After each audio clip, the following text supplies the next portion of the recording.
বন্ধুরা, আজকে আপনাদের যে গল্পটি উপহার দেব সেই গল্পটির নাম হচ্ছে প্রীতি এবং অসীম। প্রীতি তখন যশোর সরকারি মহিলা কলেজের অনার্সের প্রথম বর্ষের ছাত্রী। নীলিমা তার খুব ঘনিষ্ঠ বান্ধবী। তারা একসাথে হোস্টেলে থাকতো। যেখানে যাক না কেন দুজনকে একসাথে পাওয়া যেত। একদিনের ঘটনা,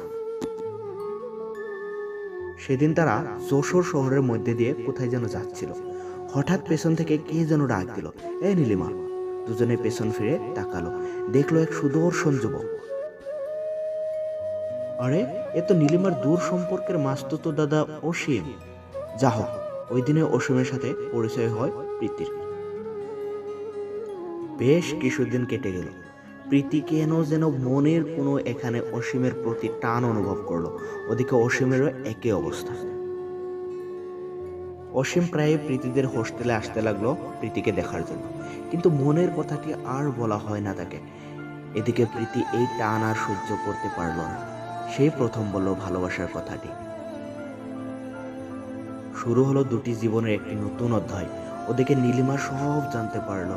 সে তাদের সব রকম সহযোগিতা করতে লাগলো। এভাবেই চলছিল এক অবুঝ প্রেম। তারা একসাথে বিভিন্ন জায়গায় ঘুরে বেড়াতো। অনেক আনন্দ আর সুখ ছিল সেই দিনগুলোতে। এক সময় ওরা সিদ্ধান্ত নিল ওরা বিয়ে করবে।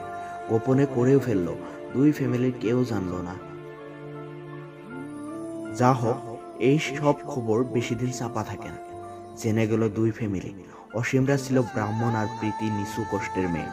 অসীমের বাবা মা এ বিষয়ে মেনে নিল না। প্রীতির বাড়ি থেকেও প্রায় একই সমস্যা হলো। তবুও তারা বিচ্ছিন্ন হলো না। তারা যশোরে একটি বাসা ভাড়া নিল। অসীম তার জমানো টাকা দিয়ে ছোটখাটো একটা ব্যবসা শুরু করলো।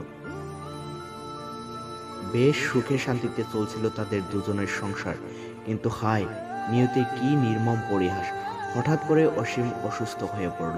এরপর হসপিটাল, মেডিকেল চেকআপ, রিপোর্ট জানা গেল অসীম ক্যান্সারে আক্রান্ত। মাথায় আকাশ ভেঙে পড়ল প্রীতির। এক মুহূর্তে যেন সমস্ত জ্ঞান হারিয়ে ফেলল সে। নিজেকে কোনো মতে সামলে নিল। ডাক্তার জানালো 50 লাখ টাকা লাগবে, তাহলে অসীমকে পূর্ণ সুস্থ করা যাবে। প্রীতির সাথে সাথে অসীমের বাবা মার কাছে গেল অসীমকে নিয়ে। অসীমের বাবা মা জানালেন তিনি কোনো টাকা দিতে পারবেন না, যদিও তিনি ছিলেন প্রচুর সম্পদের মালিক। প্রীতি ওখানে আর দাঁড়ালো না। অসীমকে নিয়ে চলে এলো বাবার বাড়ি।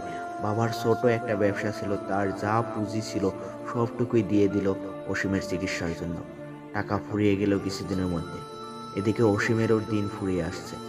একদিন সকাল প্রতি ঘুম থেকে উঠে অসীমকে ডাকলো, কিন্তু ওই দিন অসীম আর ঘুম থেকে উঠল না। প্রীতি নির্বাক পাথর হয়ে গেল। তার মুখে কোনো কথা নেই, চোখে নেই অশ্রু। শুধু থেকে থেকে একটি কথাই বলছিল, আজ তুমি কোথায় গেলে আমাকে ছেড়ে? আমাকে কেন বলে গেলে না যে তুমি চলে যাচ্ছ? অসীমকে জিতার আগুনে দগ্ধ করা হলো। তখনও প্রীতির চোখে অশ্রুর ফোঁটা গড়িয়ে পড়েনি। সে আজ বড় একা, 5 বছর পার হয়েছে, তবু এখনো ভুলেনি অসীমের কথা। বিধবার সাজে চাপা কষ্ট নিয়ে আজও ঘুরে বেড়ায়। তবে সে এখনো মাঝে মাঝে কাঁদে। সে আজও অসীমের বড় বাঁধনের ছবি বুকের উপর নিয়ে ঘুমায়। যখন সে তার জীবনের এই কাহিনীটা বলছিল, তার চোখে জলের ধারা দেখেছি আমি। জানি না তুমি কোথায় আছো, কেমন আছো। আজ তোমাকে বড় বেশি মিস করি। যেখানেই থাকো ভালো থাকো। I miss you.